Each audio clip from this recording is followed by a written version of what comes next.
Hi there, welcome along to the Sports Express show in what is a brand new week after a fantastic weekend of sports. Thank you so much for joining me today. I'm going to be holding it down by myself because Usanele is nowhere to be seen once again. But anyway, if you're here for the first time, make sure you do the right thing. Hit the subscribe button and the notification bell to get all our videos when we upload them on a weekly basis and join the family. But without wasting any more time, let's shoot straight into the video. Alright, so a lot of things happened this past weekend in sports, but I'm just going to be focusing on two things that are of particular interest to me. So one is a feel-good story, another one not so much. And if you did watch national team football action this past weekend, and if you are South African, you know exactly what I'm talking about. But first of all, we did see the return of Formula One, which was fantastic news.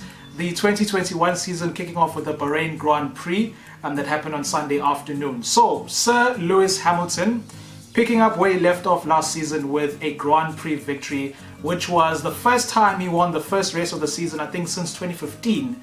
And of course, it is his third Bahrain Grand Prix victory in a row and his fifth overall, which marks 96 Formula One victories. So it's just 4 away now from getting the century of Formula One wins, which has never been done before. Of course, Michael Schumacher did get in the 90s, but Sir Lewis Hamilton now is out there sitting on his own. But overall, I thought it was a very good race, a very entertaining race to start off the season. Of course, we saw the good tussle between Hamilton and Max Verstappen, particularly in the last 10 laps of the race, which was, the guys were wheel to wheel, literally. Verstappen did overtake Hamilton at some points, but he had to yield back the lead because he did overtake illegally. So, once you give Hamilton the lead, he rarely gives it away. So it was basically tickets at that point for Max Verstappen. But big ups to him for getting close to Hamilton right up until the end, which was a photo finish for us. Very entertaining race at the end. And I guess that tussle just gave us an idea of how things might pan out this season, because a lot of people are tipping Max Verstappen to be the closest challenger to Lewis Hamilton. Obviously, he tried that last season. Didn't really work out for him because Valtteri Bottas did overtake him and got closest to his Mercedes teammate Hamilton. But this season in particular, a lot of people are seeing Verstappen as the closest challenger. And of course, he did dominate the weekend before the race, winning all 3 practices, finishing on top and finishing on pole position for the race. But ultimately, Mercedes do always come out on top seemingly at this point in time. So they do get the important victories. And obviously Valtteri Bottas also making podium in the 3rd finish there. So a good start for Mercedes once again. Red Bull also had a solid start. I think they had a great weekend. And obviously the debut for Sergio Perez as well, finishing in the top 5. I think they'll be very happy about that, looking at the new guy and how he's done. It wasn't a very good start for Perez, wasn't really favorable for him because he did have his troubles with his car, before the start of the race. But ultimately, he did get back into it and he did refocus everything into the race and finishing in the top 5.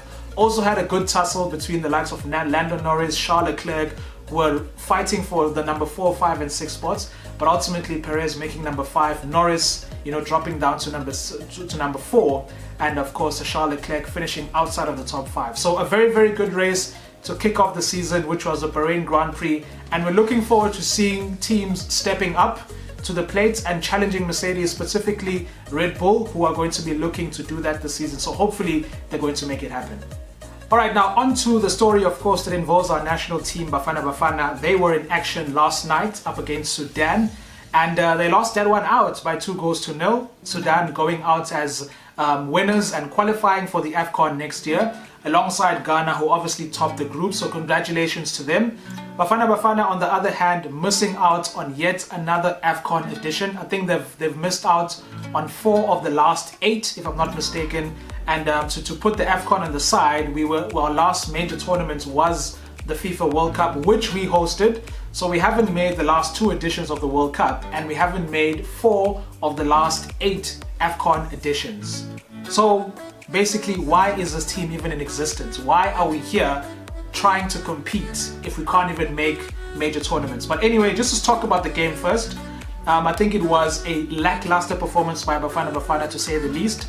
Much worse than how they played against Ghana. Against Ghana, the side were decent, but also not good enough, because I think Ghana were there for the taking and they didn't really turn up to beat a weakened Ghana side.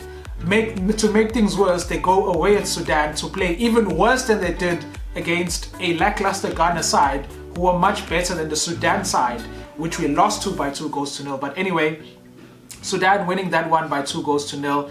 I think Bafana had a chance to equalize and take the lead very early on in the game, because Sudan did score first within the first 6 minutes of the game, and then Bafana had about 3 chances that were squandered. Could have been 3-1 up at half time, but chances wasted, not taking their chances. The likes of Percy Tau, Bongani Zungu, not to be naming names, but a lot of players did let us down in this game, and ultimately the whole team as well.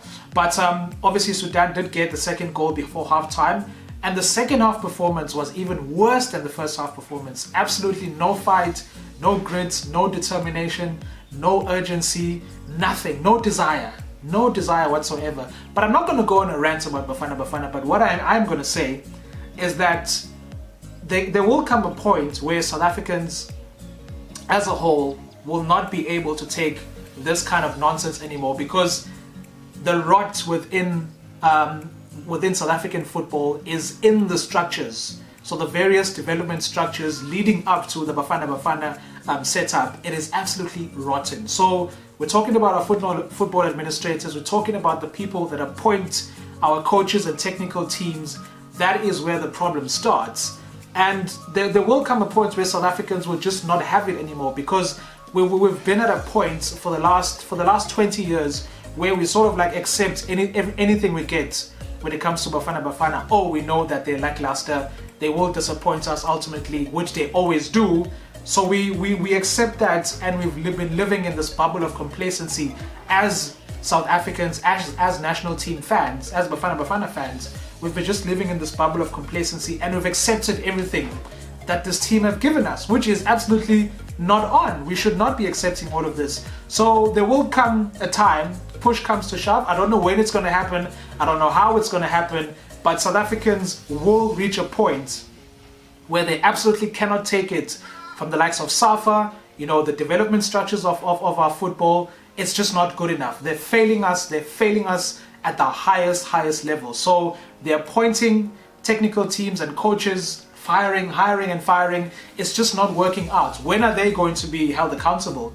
At some point they should be held accountable for whatever's happening, because Coach Molefi Ntseki might get fired. I won't be surprised if it happens. He might get fired, but when are the top guys going to be accountable for the rot that is in South African football right now? So until that happens, I think most of us are aware that that is something that needs to happen, something that needs to be looked at, something that needs to be addressed before we get into sorting out Bafana, because this thing has a ripple effect. It is a structure.